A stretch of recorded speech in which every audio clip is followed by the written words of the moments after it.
यावर्डी येथील भ्रमणशील विज्ञान प्रदर्शनीला 506 विद्यार्थ्यांची भेट। रमण विज्ञान केंद्राचा उपक्रम सेल्फी पॉइंट ठरला आकर्षणाचा बिंदू। वैज्ञानिक व्हिडिओ घेतला मनमुराद आनंद। ग्रामीण भागातील शालेय विद्यार्थ्यांमध्ये वैज्ञानिक जागृती निर्माण करण्याच्या उद्देशाने भारत सरकार पुरस्कृत रमण विज्ञान केंद्र नागपूर, माध्यमिक शिक्षण विभाग, जिल्हा परिषद वाशिम यांचे संयुक्त विद्यमाने रमण धमनशील विज्ञान प्रदर्शनी बसचे आयोजन बाबासाहेब धाबेकर विद्यालय यावर्डी येथे दिनांक 25 व 26 डिसेंबर रोजी करण्यात आले होते। भ्रमणशील विज्ञान प्रदर्शनाचे उद्घाटन पंचायत समितीचे सदस्य शुभम बोनके व विद्यारंभ स्कूलचे संस्थापक अध्यक्ष सुनील झमर यांनी केले।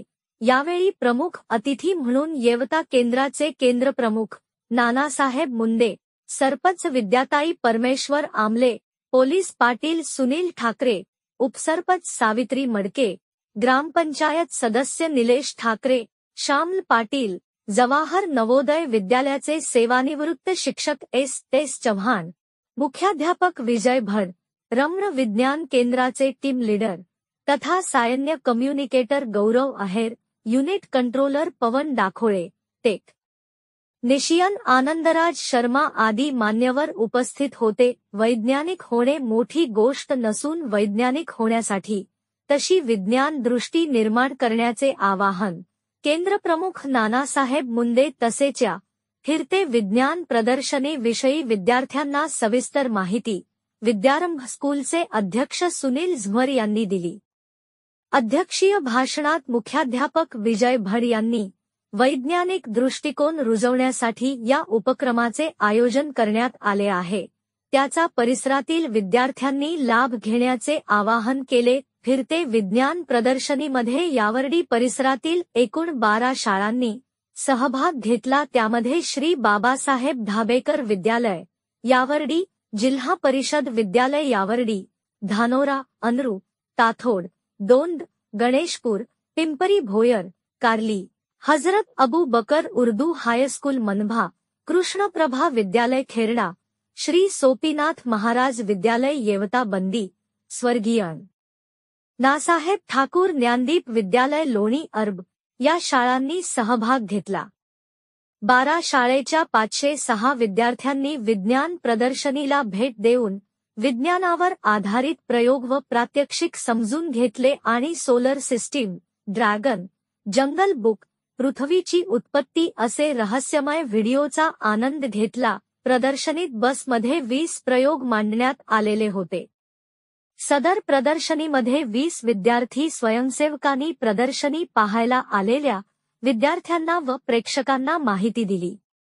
यावेळी प्रदर्शनी पाहण्यासाठी आलेल्या विद्यार्थ्यांसाठी सेल्फी पॉइंट सुद्धा तयार करण्यात आला होता, त्या सेल्फी पॉइंटचा आनंदही विद्यार्थ्यांनी घेतला।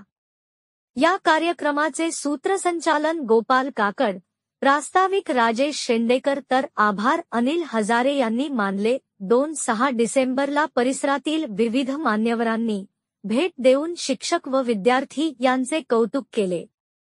कार्यक्रमाच्या यशस्वीतेकरता मुख्याध्यापक विजय भड यांच्या मार्गदर्शनात शिक्षक राजेश शेंडेकर, गोपाल काकड, अनिल हजारे तथा शिक्षकेतर कर्मचारी देविदास काळबांडे, भालचंद्र कवाणे, राजेश लिगांटे, राजू वडे, राजेंद्र उमाळे यांनी अथक परिश्रम घेतले।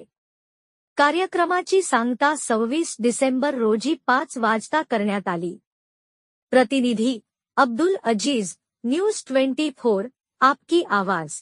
और श्री बाबा साहेब धाबेकर विद्यालय यावर्डी, ये दोनों मिलकर ये जो कार्यक्रम आयोजन किया गया है, ये आप सभी के लिए बहुत इम्पोर्टेंट है, क्योंकि साइंस के बारे में जितनी बार भी मुझे विजय भड़ सर से बातचीत करने का मौका मिलता है, उनका उद्देश्य होता है कि साइंस के बारे में बच्चों के दिल में एक जिज्ञासा, एक कौतूहल निर्माण करें कि ऐसा क्यों, व्हाई, ये ऐसा क्यों होता है। जब तक आप लोगों के दिल में व्हाई या ऐसा क्यों होता है ये जागरूक नहीं होगा, साइंस आगे डेवलप नहीं होगा। 1918 के आसपास मेरे हिसाब से, अगर मैं गलत नहीं है तो, जगदीश चंद्र बोस ने ये जो वायरलेस माइक्रोवेव है रेडियो का, उसका इजाद किया था और उसी टेक्नोलॉजी पे आज मोबाइल चल रहे हैं। तो 1918 से लेकर 2024 साइंस इजाद हुआ था 1918 में, और 2024 में आज उस टेक्नोलॉजी का हम यूज़ कर रहे हैं। तो जब तक साइंस एक स्ट्रांग बेस आप लोगों का नहीं बनेगा, तब तक टेक्नोलॉजी आगे